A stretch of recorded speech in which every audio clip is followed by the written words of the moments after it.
नमस्कार दोस्तों, मैं हूं अर्पित और एक बार फिर से आपका स्वागत है। आज देश के मुख्य चुनाव आयुक्त राजीव कुमार रिटायर हो रहे हैं और इनके कार्यकाल में पूरे देश में भारतीय जनता पार्टी को मिली एक के बाद एक जीत में चुनाव आयोग का क्या योगदान है, ये किसी से छुपा नहीं है। ऐसे में अगला चुनाव आयुक्त अपनी मनमर्जी का हो, इसके लिए प्रधानमंत्री नरेंद्र मोदी ने एड़ी चोटी का जोर लगाया हुआ है। खबर है कि 19 फरवरी को देश को नया चुनाव आयुक्त मिल जाएगा, लेकिन खबर यह भी है कि प्रधानमंत्री नरेंद्र मोदी ने ज्ञानेश कुमार को, जो कि उनके पसंदीदा व्यक्ति हैं इस पोस्ट के लिए, उन्हें इस कुर्सी पर बिठाने की तैयारी कर ली है। वहीं दूसरी तरफ 19 फरवरी को ही सुप्रीम कोर्ट नए चुनाव आयुक्त नियुक्ति कानून को चुनौती देने वाली याचिकाओं पर सुनवाई करेगा। क्या है ये कानून और क्या बदलाव हुए हैं, इसके बारे में भी हम बात करेंगे। लेकिन एक खास बात यह है कि क्या राजीव कुमार, जिन्होंने चुनाव आयोग को कठपुतली बना दिया है, वो रिटायरमेंट से पहले जेल जाएंगे? क्योंकि राजीव कुमार के लिए कहा जा रहा है कि इन्होंने खुद को बचाने के लिए अपने ही मालिक को फंसा दिया है। किस तरीके से? सुप्रीम कोर्ट ने राजीव कुमार के नाम पर 3 नोटिस जारी किए हैं और इनकी समय अवधि भी बीत चुकी है, लेकिन अभी तक राजीव कुमार ने कोई जवाब नहीं दिया है। आज रिटायर भी हो रहे हैं, तो अब क्या ही जवाब देंगे। ऐसे में प्रधानमंत्री नरेंद्र मोदी का क्या होगा, ये आने वाला समय बताएगा। लेकिन ये निश्चित रूप से बुरे फंसने जा रहे हैं। यही वजह है कि किसी भी कीमत पर अपने पसंदीदा व्यक्ति को ये इस पोस्ट पर बैठाने पर तुले हुए हैं। आप देख सकते हैं सुप्रीम कोर्ट का नोटिस है, चुनाव बाद ईवीएम के सत्यापन की मांग पर सुप्रीम कोर्ट का निर्वाचन आयोग को नोटिस। ऐसे कुल 3 नोटिस हैं जिनका जवाब नहीं दिया गया है। ऐसा इतिहास में पहली बार हो रहा है जब से भारत आजाद हुआ है कि चुनाव आयोग सुप्रीम कोर्ट का आदेश मानने को तैयार ही नहीं है। राजीव कुमार पर सुप्रीम कोर्ट की अवमानना का केस चलाकर उन्हें जेल में भी डाला जा सकता है, लेकिन शायद यही वजह है कि अब राजीव कुमार ने हाथ खड़े कर दिए हैं और उन्होंने फैसला कर लिया है कि अगर मालिक को भी फंसाना पड़ जाए तो कोई दिक्कत नहीं है, मैं तो रिटायरमेंट लेके भाग रहा हूं।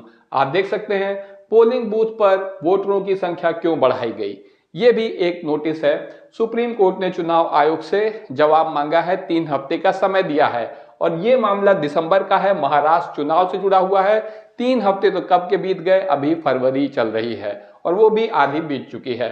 सुप्रीम कोर्ट ने पोलिंग बूथों पर वोटरों की संख्या बढ़ाने के मामले में ये याचिका दायर हुई थी, जिस पर चुनाव आयोग को नोटिस मिला है और कोई जवाब नहीं आया है। वहीं आपको ये भी याद होगा कि लोकसभा चुनाव में किस तरीके से भारतीय जनता पार्टी की हार हुई थी महाराष्ट्र में, लेकिन जब चंद महीने बाद ही दोबारा विधानसभा चुनाव होते हैं तो भाजपा गठबंधन ने सफाया कर दिया था। कैसे किया था देखिए, महाराष्ट्र चुनाव, ये दूसरा मामला, दूसरा नोटिस भी महाराष्ट्र से जुड़ा हुआ है। महाराष्ट्र चुनाव में शाम 6 बजे के बाद 76 लाख वोट पड़े।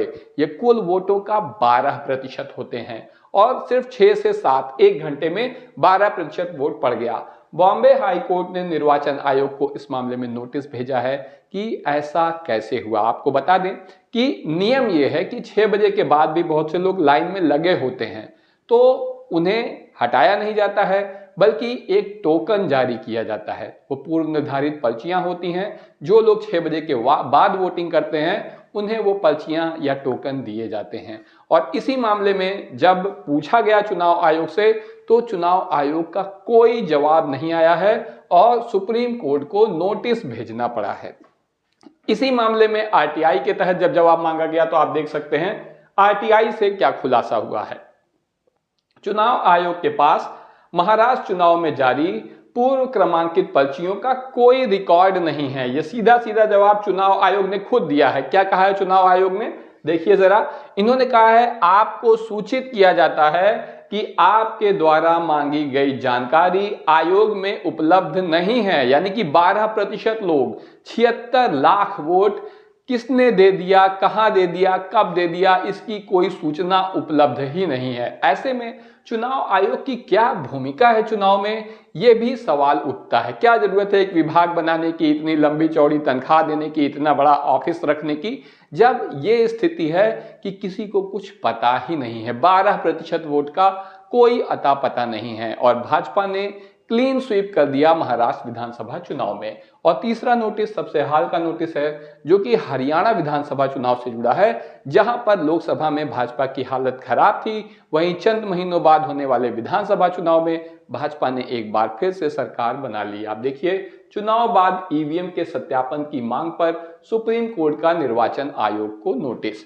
ये वो नोटिस है, ये वो मामला है जिसे जब जस्टिस चंद्रचूड़ के जमाने में, उस वक्त वो चीफ जस्टिस थे, कांग्रेस के नेता लेकर गए थे, तो जस्टिस चंद्रचूड़ ने डांट कर भगा दिया था कि ये किस तरीके का आपकी मांग है। लेकिन वहीं दूसरी तरफ जब से संजीव खन्ना आए तो उन्होंने न केवल इस मामले को स्वीकार किया सुनवाई करने के लिए, बल्कि चुनाव आयोग को नोटिस भी जारी कर दिया है। इस मामले में संजीव खन्ना काफी ज्यादा आक्रामक नजर आ रहे हैं। उन्होंने ये भी कहा है चुनाव आयोग से कि ईवीएम का डेटा मिटाए नहीं, ना तो कोई डेटा मिटाया जाए, ना ही कोई नया डेटा अपलोड किया जाए ईवीएम में, क्योंकि चुनाव आयोग ऐसा लगातार करता रहा है। ऐसे में चुनाव आयोग को सुप्रीम कोर्ट को निर्देश देना पड़ा कि ऐसी कोई चीज ना करिए, और कारण बताओ नोटिस भी जारी करना पड़ा कि ईवीएम वेरिफिकेशन को लेकर सुप्रीम कोर्ट की गाइडलाइंस का पालन आखिर क्यों नहीं किया जा रहा है। तो ये तो स्थिति है राजीव कुमार के कार्यकाल में कि सुप्रीम कोर्ट सब काम का धाम छोड़ के चुनाव आयोग के पीछे ही लगा है। लेकिन राजीव कुमार जो 18 फरवरी को रिटायर हो रहे हैं, इनका तो अब एक ही इरादा है कि जितनी जल्दी हो सके भाग लो यहां से। बाद में मोदी जी जाने, उनका काम जाने, या नया मुख्य चुनाव आयुक्त आएगा तो वो सारे जवाब वगैरह देगा। 19 फरवरी को तो नया चुनाव आयुक्त आ रहा है, और नाम भी मैंने आपको बता दिया कि कौन बनेगा चुनाव आयुक्त। मोदी जी ने पसंद कर लिया है तो वही बनेगा, बाकी प्रक्रिया से कोई मतलब ही नहीं है। सुप्रीम कोर्ट ने इसी मामले पर सुनवाई करनी है 19 तारीख को। और आपको बता दें कि यहाँ पर क्या किया गया है, किस मामले में सुनवाई होनी है। तो पहले की जो व्यवस्था थी, जो सुप्रीम कोर्ट का आदेश था उसके द्वारा, कि मुख्य चुनाव आयुक्त का जो निर्वाचन होना है उसके पैनल में 3 लोग थे, प्रधानमंत्री, नेता प्रतिपक्ष और चीफ जस्टिस ऑफ इंडिया। लेकिन अगर ऐसा होता तो अपनी मनमर्जी के व्यक्ति को कैसे मुख्य चुनाव आयुक्त बनाया जा सकता था। इसीलिए मोदी सरकार विधेयक लेकर आई, अध्यादेश लाई, और अध्यादेश के द्वारा एक नई व्यवस्था बना दी जिसमें चीफ जस्टिस ऑफ इंडिया को बाहर कर दिया गया, और उनकी जगह कोई कैबिनेट मिनिस्टर, जिसे प्रधानमंत्री चाहेंगे, वो इस पैनल में आएगा। तो प्रधानमंत्री, नेता प्रतिपक्ष और कैबिनेट मिनिस्टर, ये तीनों लोग मिलकर निर्धारित करेंगे। अब जो फैसला मोदी लेंगे वही फैसला कैबिनेट मिनिस्टर भी लेंगे। तो नेता प्रतिपक्ष बेचारा करेगा भी क्या, 2-1 के बहुमत से डिसाइड हो जाएगा कि कौन बनेगा चुनाव आयुक्त, और इसी बात पर सुनवाई होनी है। और 19 तारीख को ही सुनवाई होनी है। प्रशांत भूषण सुप्रीम कोर्ट के वरिष्ठ वकील हैं, उन्होंने कहा भी कि अब जब 19 तारीख को ही सुनवाई होनी है तो आप मामले की तात्कालिकता को देखें, क्योंकि सरकार अपने नए नियम के हिसाब से नियुक्ति कर सकती है, जिसके जवाब में सुप्रीम कोर्ट ने जो जवाब दिया है उसकी वजह से प्रधानमंत्री मोदी की नींदें उड़ी हुई हैं, जो कह रहे हैं हम मामले की सुनवाई 19 फरवरी को तय कर रहे हैं, अगर इस बीच कुछ भी होता है तो उसके परिणाम सामने आएंगे। यानी कि सरकार अगर किसी की नियुक्ति मनमाने तरीके से कर भी देती है और हम अगर कानून पलट देंगे तो नियुक्ति कैंसिल मानी जाएगी। ऐसे में राहुल गांधी का इस मीटिंग में जाने से इनकार कर देना और प्रधानमंत्री द्वारा अपने मनपसंद व्यक्ति को कुर्सी पर बैठा देना, इसके क्या परिणाम होंगे, आप हमें कमेंट करके बताएं। पूरे मामले में आपके क्या विचार हैं। अभी के लिए बस इतना ही। वीडियो को लाइक करें, चैनल को सब्सक्राइब करें और अपने दोस्तों के साथ शेयर करना मत भूलें। धन्यवाद।